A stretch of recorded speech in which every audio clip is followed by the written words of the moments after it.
My dad's voice cracked through the living room like a whip, sharp, cold, final. Christmas lights blinked behind him, soft and stupid, as he tossed my wrapped gifts straight into the snow. My brother, his golden child, his echo, his shadow, clapped like he'd been waiting for this all year. I picked up my coat, brushed a bit of tinsel off the sleeve, and smiled. Gladly. The door slammed behind me, but the echo didn't sting. Not anymore. 2 hours later, the cops did arrive. But they weren't there for me. They were there to evict the squatters living in my property. Emotional hook. Inciting incident. The snow hadn't even melted from my boots when the memory punched its way to the surface. Christmas Eve. My father's rage. My brother's smirk. But the real betrayal had started long before that. Quietly, strategically, almost politely.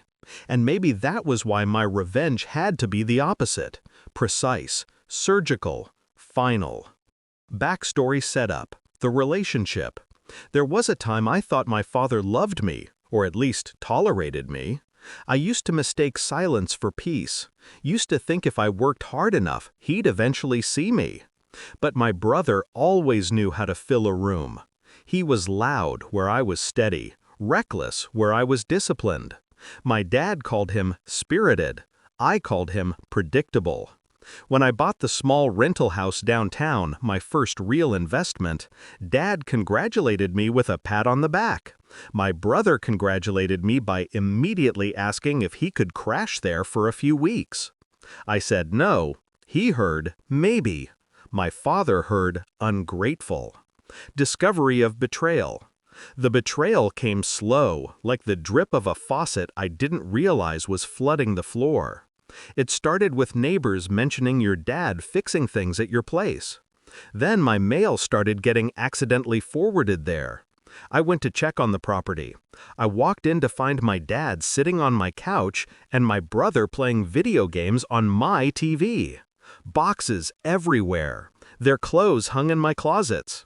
A Christmas tree, my Christmas tree, glowed in the corner like a middle finger wrapped in warm white lights. My father barely looked up. "We're staying here for a while," he said, like it was already settled. My brother didn't even pause his game. "Be cool about it. You weren't even using the place." My name was still on the deed. My father's hands were on the thermostat. My brother's socks were on the coffee table. It wasn't a misunderstanding. It wasn't even disrespect. It was ownership. Of me. Shift in mindset. Strategic planning. Most people snap when they're betrayed. I shut down. Cold, clean, a perfect freeze. I didn't yell. I didn't threaten. I didn't explain property laws to them. I simply walked out, got into my car, and let my silence sharpen into something useful. They thought throwing me out of my childhood home on Christmas Eve was the climax. They didn't know they were already inside my revenge. Because 3 weeks before that night, I had filed every necessary document transferring utilities, taxes, tenant rights, and occupancy registration solely under my control. And I had also filed a complaint for unauthorized occupation. All I needed was proof. And thanks to their arrogance, I had a house full of it. Execution of the plan. I made one call to a friend in property law, another to the city inspector. I sent in photos, timestamps, statements, every sock on the table, every box in the hallway, every smug smile. A quiet storm built behind their backs while they were busy treating my space like a free motel. And then Christmas Eve came. Dad screamed. My brother laughed. I walked away. For the last time. 2 hours later, blue and red lights washed over the house. I arrived just as the officers knocked. "Sir, you and your son need to gather your belongings," the first officer said calmly. "You're being removed from the premises. The owner has submitted all legal documentation."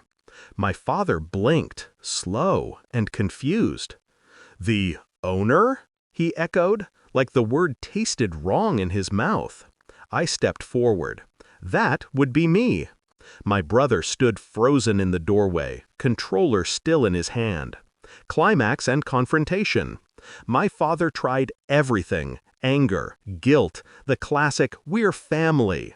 But the law doesn't care about his tone. I watched as the officers escorted them out. Their boxes, my boxes, scattered in the snow next to the gifts he'd thrown earlier from our childhood home. My brother lunged toward me, red-faced. "You set us up." "No," I said calmly. "You set yourselves up. I just stopped cleaning your mess." Resolution and emotional release. The door shut behind them. My house, my life, finally quiet. I stood in the living room they had invaded and felt something I hadn't felt in years. Space. Mine. Revenge isn't always explosive. Sometimes it's a whisper delivered at the perfect moment.